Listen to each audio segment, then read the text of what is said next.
23 जून 2024 को हरियाणा के यमुना नगर में रविवार को शाम के समय वहां के लोग अचानक तब सकते में आ गए जब शहर के आजाद नगर इलाके में एक मकान से मां बेटे की हत्या की खबर सामने आई। दिन दहाड़े रिहायशी इलाके में यूं किसी की हत्या हो जाना अपने आप में एक बहुत बड़ा सवाल था। और फिर ये मामला तो दो कत्ल का था। दरअसल जिस परिवार में मां बेटे की हत्या हुई थी उस परिवार में केवल 3 लोग ही थे, जिनमें 45 वर्षीय मीना, 23 साल का उसका बेटा राहुल और 27 साल की काजल थी। जब मीना और राहुल का कत्ल हुआ तो उस समय इत्तेफाक से काजल घर में नहीं थी।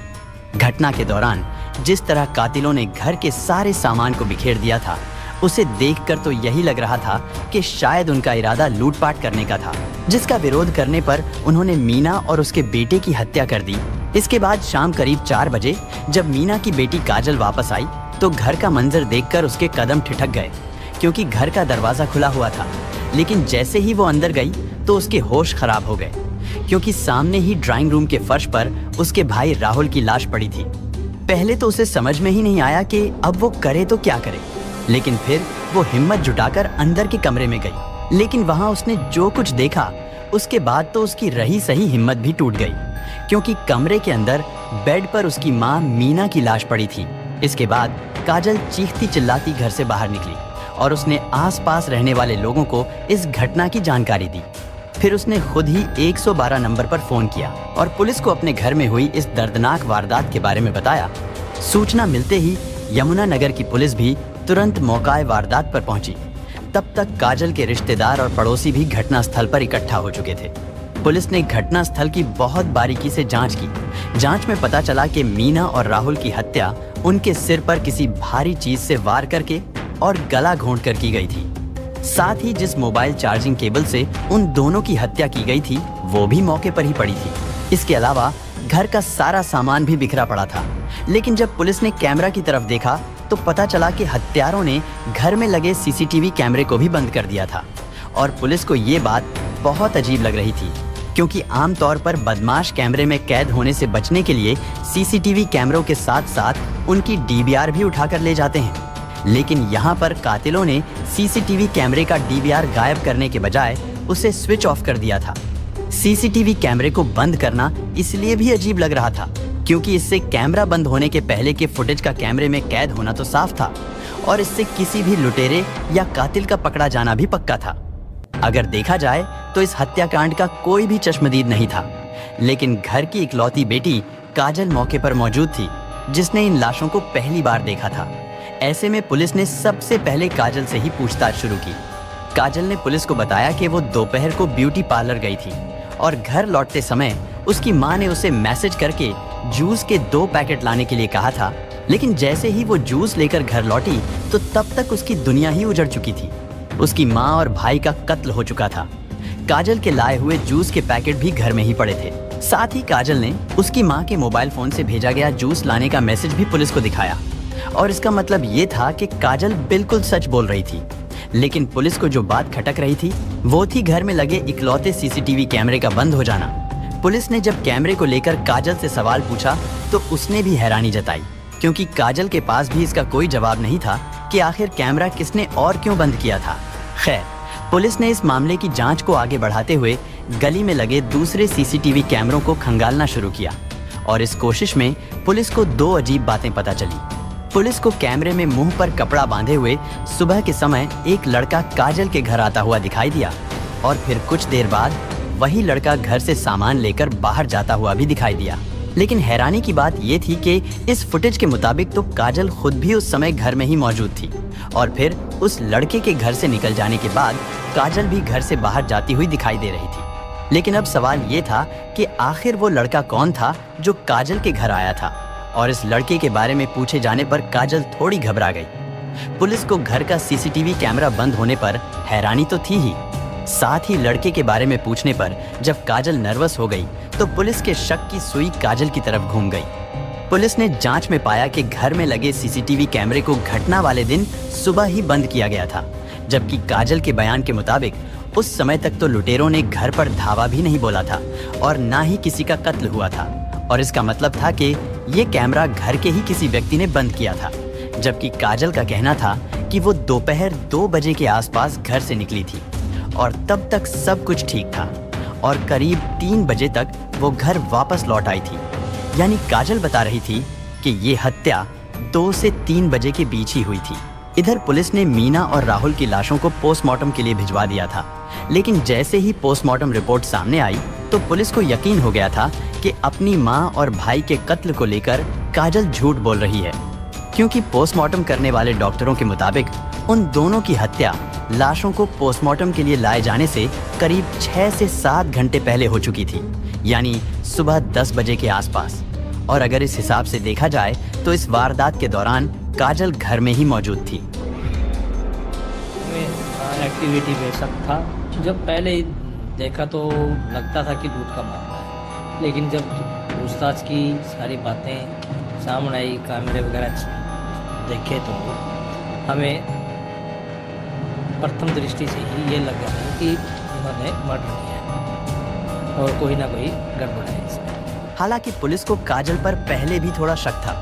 जब पहले देखा था तो लग रहा था कि शायद ये लूट का मामला है, लेकिन जब पूछताछ में सारी बातें सामने आई और गली में लगे कैमरे को खंगाला गया, जिससे पुलिस को यकीन हो गया था कि कोई ना कोई गड़बड़ जरूर है, यानी इस हत्याकांड में काजल का ही हाथ है। इसके बाद पुलिस ने बिना देरी किए काजल को हिरासत में ले लिया। पुलिस ने उसका मोबाइल फोन भी अपने कब्जे में ले लिया और जांच के लिए उसकी कॉल डिटेल्स निकलवाई। साथ ही पुलिस ने काजल की मां और उसके भाई के मोबाइल फोन की लोकेशन की भी जांच की, लेकिन पुलिस ये देखकर हैरान रह गई कि दोपहर को जब उसकी मां के मोबाइल फोन से काजल के मोबाइल फोन पर जूस लाने का मैसेज भेजा गया था, तब उसकी मां का फोन उनके घर पर नहीं बल्कि काजल के पास ही था, क्योंकि उन दोनों के मोबाइल फोन की लोकेशन एक साथ ही थी और वो दोनों फोन घर से बाहर थे। यानी अब ये भी साफ हो गया था कि काजल के जूस लाने की कहानी भी झूठी और मनगढ़ंत थी और ये कहानी काजल ने पुलिस को गुमराह करने के लिए खुद घड़ी थी। उसने खुद को अपनी मां के मोबाइल फोन से ही झूठा मैसेज भी भेज दिया था और अब इतने सारे सबूतों के सामने आने के बाद पुलिस ने काजल को अरेस्ट कर लिया। इधर काजल के पास भी झूठ बोलने का और बचने का कोई रास्ता ही नहीं बचा था, लेकिन अब सवाल ये था कि काजल ने अपनी मां और छोटे भाई का कत्ल क्यों किया था। आखिर अपनी मां और भाई से उसकी ऐसी क्या दुश्मनी थी, वो भी तब जब उसके परिवार में कुल मिलाकर सिर्फ 3 ही लोग थे और अब मां और भाई के मारे जाने के बाद वो बिल्कुल अकेली रह गई थी। दोस्तों, इस सवाल का जवाब काफी हैरान कर देने वाला है। हम आपको इस सवाल का जवाब यानी कत्ल के मोटिव के बारे में भी बताएंगे, लेकिन पहले ये जानना भी जरूरी है कि आखिर काजल ने अपनी मां और भाई की हत्या कब और कैसे की। दरअसल काजल ने अपनी मां और भाई को मारने की साजिश पहले ही रच ली थी और इस साजिश में उसने अपने एक ममेरे भाई कृष को भी शामिल कर लिया था। रविवार की सुबह जब काजल का भाई राहुल सेविंग करवाने के लिए घर से बाहर गया हुआ था, तो उस समय काजल ने कृष को अपने घर बुला लिया। इसके बाद इन दोनों ने मिलकर पहले किसी भारी चीज से काजल की मां मीना के सिर पर वार किया और जब वो बेहोश हो गई तो उन दोनों ने मोबाइल फोन की चार्जिंग केबल से मीना का गला घोंट दिया और उसे मौत की नींद सुला दिया। लेकिन उन्हें लगा कि अभी मीना आखिरी सांसें ले रही है, लेकिन तभी अचानक राहुल घर वापस आ गया। ये देख उन दोनों ने मीना को छोड़कर राहुल को पकड़ लिया और उसके सिर पर भी रॉड से हमला कर दिया। इसके बाद कृष्ण ने राहुल का भी गला घोंट दिया, जबकि काजल उसके पांव पकड़े रही और इस तरह पहले बेडरूम में मीना का कत्ल हुआ और फिर उसके कुछ ही मिनटों बाद मीना के बेटे यानी काजल के छोटे भाई राहुल को भी मौत की नींद सुला दिया। इसके बाद उन दोनों ने मिलकर इस घटना को लूटपाट का रूप देने के लिए घर का सारा सामान बिखेर दिया और कुछ सामान काजल ने अपने ममेरे भाई कृष को देकर घर से रवाना कर दिया ताकि मामला लूटपाट का लगे। इसलिए घर से कुछ कीमती चीजें भी गायब कर दी थी। काजल ने प्लान के मुताबिक सुबह ही अपने घर में लगे सीसीटीवी कैमरे को स्विच ऑफ कर दिया था, लेकिन शायद वो ये भूल गई थी कि गली के दूसरे मकानों में लगे सीसीटीवी कैमरे ऑन हैं और उनमें भी इस हत्या के सबूत कैद हो सकते हैं। अपनी ही मां और भाई की हत्या के इल्जाम में पुलिस ने काजल को अरेस्ट कर लिया था, लेकिन उसके हाव भाव और रवैये को देखकर खुद पुलिस भी हैरान थी, क्योंकि दूसरी लड़कियों की तरह मां और भाई की मौत पर काजल को किसी ने एक बार भी रोते हुए नहीं देखा था। और इससे भी ज्यादा ये कि वो पुलिस के सारे सवालों का जवाब पूरे कॉन्फिडेंस से देने की कोशिश कर रही थी। काजल दूसरी लड़कियों से बिल्कुल अलग थी। वो न सिर्फ लड़कों की तरह टी शर्ट और पैंट पहनती है, बल्कि उसका पूरा अपीयरेंस लड़कों की तरह ही था। वो बातचीत भी लड़कों की तरह ही करती थी। ऐसे में पुलिस ने काजल को गिरफ्तार करने के साथ साथ उसके बारे में जानकारी भी जुटानी शुरू कर दी। पुलिस को पता चला कि काजल बचपन से ही लड़कों की तरह रहती है और घर में भी वो एक कमरे में अकेली रहती है। काजल की मौसी किरण ने पुलिस को बताया कि 27 वर्षीय काजल एक समलैंगिक लड़की है, जिसके चलते उसका अक्सर अपनी माँ और भाई के साथ विवाद होता रहता था। पुलिस को ये भी पता चला कि कुछ साल पहले काजल ने राहुल की शादी अपनी सहेली से करा दी थी, लेकिन रात में राहुल की पत्नी चुपके से काजल के कमरे में चली जाती थी। यानी राहुल की पत्नी से काजल की नज़दीकियां ज्यादा थी। जब ये बात घर वालों को पता चली तो घर में झगड़ा शुरू हो गया, जिसके चलते राहुल की पत्नी घर छोड़कर चली गई। इसके बाद मीना ने अपने बेटे राहुल की दूसरी शादी कराई तो काजल ने अपनी दूसरी भाभी के साथ भी जबरदस्ती की। इस कारण वो भी राहुल को छोड़कर चली गई। काजल अपनी लाइफ में माँ और भाई को रोड़ा मानती थी। इसके अलावा काजल सोशल मीडिया पर काफी एक्टिव है। इंस्टाग्राम पर उसने वीआईपी नवाब के नाम से अपना अकाउंट बनाया हुआ है और उसके करीब 1200 फॉलोवर भी हैं। उसने अपने अकाउंट पर 820 पोस्ट की हुई हैं। इसके अलावा उसने हाथ पर टैटू भी बनवाया हुआ है, जिस पर नवाब लिखा हुआ है। काजल के बारे में सारी जानकारी जुटाने के बाद पुलिस ने इस बात का भी पता लगाया कि आखिर इस हत्याकांड में काजल का ममेरा भाई कृष क्यों शामिल था।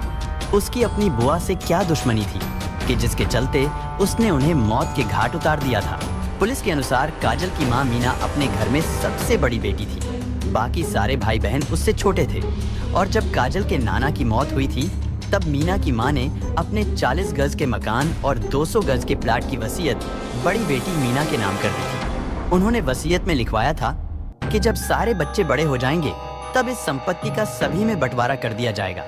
लेकिन जब सब बड़े हुए तो मीना ने बंटवारे से मना कर दिया और इसी वजह से उसका अपने भाई शिवा और बहन किरण के साथ विवाद भी हुआ था। इधर पिता की मौत के बाद कृष को भी लग रहा था कि कहीं अब उसे घर से भी बेदखल ना होना पड़े, इसीलिए उसने 2.5 महीने पहले अपनी बुआ की लड़की काजल से दोस्ती कर ली। इसके बाद उन दोनों के बीच ये तय हुआ कि अगर मीना और राहुल को रास्ते से हटा दिया जाए तो 58 गज का पूरा मकान काजल का हो जाएगा, जबकि कृष को 40 गज का मकान और 200 गज का प्लाट मिल जाएगा। और इस तरह उन दोनों ने मिलकर प्रॉपर्टी के लिए ये साजिश रची। काजल प्रॉपर्टी के साथ साथ अपनी आजाद ख्याली के लिए भी अपनी माँ और भाई से छुटकारा पाना चाहती थी। इन्हीं कारणों के चलते उन दोनों ने अपने परिवार के 2 लोगों की जान तो ले ली थी, लेकिन फिर फौरन पकड़े भी गए।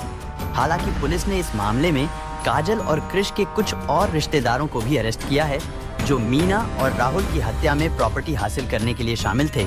आरोपी काजल की गतिविधियों पर पुलिस को शुरुआती जांच में उस समय ही शक हो गया था, जब काजल के अपनी मां और भाई के शवों को देखकर ना तो उसकी आंखों में कोई आंसू था और ना ही उसके चेहरे पर अपनों को खोने का गम दिखाई दे रहा था। इसके बाद पुलिस ने जब कड़ी से कड़ी जोड़कर जांच को आगे बढ़ाया तो 24 घंटों के अंदर ही इस दोहरे हत्याकांड का खुलासा कर दिया गया। अपराधी भले ही कितना भी शातिर क्यों ना हो, लेकिन अगर पुलिस अपनी पर आ जाए तो अपराधी कानून से बच नहीं सकता। बहरहाल पुलिस ने इस केस में काजल के मामा के लड़के कृष और उसके बड़े भाई को भी अरेस्ट कर लिया था। थाना शहर यमुनानगर एसएचओ जगदीश चंद्र का कहना है कि काजल और कृष को रिमांड खत्म होने के बाद कोर्ट में पेश किया गया, जहां से दोनों को जेल भेज दिया गया। इस केस में कृष के बड़े भाई ईशांत को भी गिरफ्तार किया गया है। वो भी इस हत्या की साजिश में शामिल था।